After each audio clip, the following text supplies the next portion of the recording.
और फिर जो सबसे secure place in the country होनी चाहिए, जिससे पूरे देश को ये मैसेज पहुंचता है, दुनिया को ये मैसेज पहुंचता है कितने हम मजबूत हैं, कितने हम सशक्त हैं अपनी नेशनल सिक्योरिटी को लेकर, और कितनी हमारे लिए ये प्रायोरिटी है, वहीं पर इस तरीके की घटना होती है।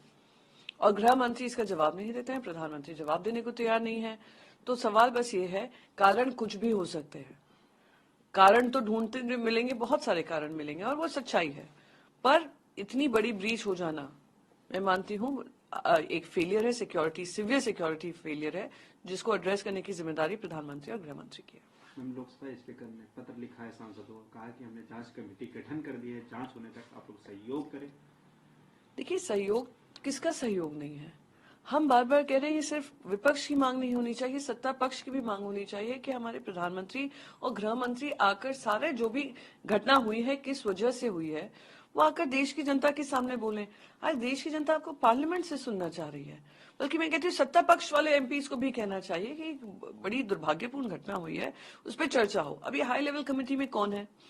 कितने मेंबर्स हैं,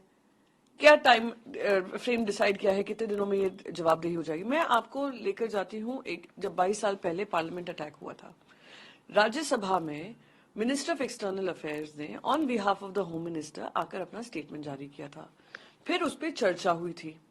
उसका फिर फाइनल जवाब जो दिया था देश के प्रधानमंत्री, उस समय भारतीय जनता पार्टी सत्ता में थी, अटल बिहारी वाजपेयी जी ने। 22 साल बाद फिर से भारतीय जनता पार्टी के समय पे ये घटना हुई है, क्या ये जिम्मेदारी नहीं बनती है कि इस प्रोटोकॉल को फॉलो किया जाए, एक देश को कड़ा संदेश दिया जाए, दुनिया भर को कड़ा संदेश दिया जाए कि अगर ऐसी घटना होगी तो हम जवाबदेही लेते हुए, अपनी जिम्मेदारी समझते हुए हम इन लोगों को जवाब देंगे। शरद पवार जी ने इसके बारे में सोचने की ताकत नहीं। जिस तरीके से हम देख रहे हैं, बेरोजगारी बढ़ रही है, महिलाओं के ऊपर अत्याचार बढ़ रहे हैं, किसान एक तरफ से त्रस्त हैं, हमारे युवा दुखी हैं, महंगाई बढ़ रही है, अर्थव्यवस्था चरमराई हुई है, तो हाँ, कहीं ना कहीं लगता है कि आप कब तक नेशनल सिक्योरिटी का हवाला देते देते, और वो भी अब दिख गई कि आपकी कथनी और करनी में कितना अंतर है, कि आप बोलते नेशनल सिक्योरिटी की है, हम अपना पार्लियामेंट को नहीं सिक्योर रख पा रहे हैं। तो ये सारे मुद्दे हैं कि सरकार, देश में आज प्रधानमंत्री कम है, प्रचार मंत्री ज्यादा है, और अगर देश की चिंता होती तो सही मायने में वो देश के प्रधान कहलाए जाते। मैम, एक कोर्ट ने राहुल गांधी को बयान दिया था, जिसको लेकर पहले डेफेमेशन लगाया, उनको सस्पेंड किया, फिर वो कोर्ट केस जीत कर आए, उनको घर से तक निकाल दिया गया विदाउट हियरिंग की कोर्ट की सुनवाई क्या होगी। अभी फिर से एक नया हथकंडा अपनाया है, दिख रहा है कि इस तरीके से राहुल गांधी जी जो मुद्दे उठा रहे हैं, उससे भारतीय जनता पार्टी के खेमे में कहीं ना कहीं चिंता है, जिस वजह से वो पूरी जो भी उनके प्रोसेसेस हैं, किस तरीके से प्रोसेसेस का इस्तेमाल कर कर उनको साइलेंस किया जाए। देश भर में महिलाओं के खिलाफ जो अत्याचार हो रहे हैं, राजस्थान हो या कर्नाटक हो, उसको आज महाराष्ट्र में देखिए, एक युवती को एक भारतीय जनता पार्टी युवा मोर्चा के प्रेसिडेंट अपनी गाड़ी से कुचल देते हैं।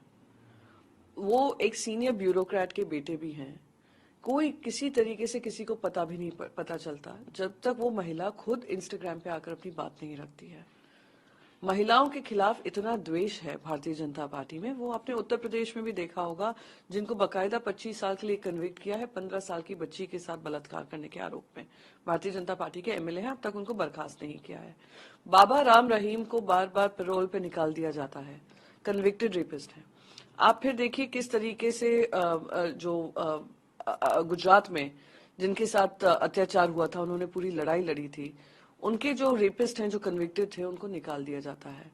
कर्नाटका में जो हुआ वो बहुत ही दुर्भाग्यपूर्ण है, बहुत ही निंदनीय है, और वहां पे कार्रवाई सख्त से सख्त होनी चाहिए। पर इस पे जो मैं राजनीति देख रही हूँ वो इतनी दुर्भाग्यपूर्ण है। वो एनसीडब्ल्यू चेयरपर्सन वैसे इन मुद्दों पे शांत रहेंगी जहां पे भारतीय जनता पार्टी शासित राज्य है, पर उन मुद्दों पे ओवर एक्टिव, हाइपर एक्टिव हो जाएंगी जो उनके शासन में नहीं है।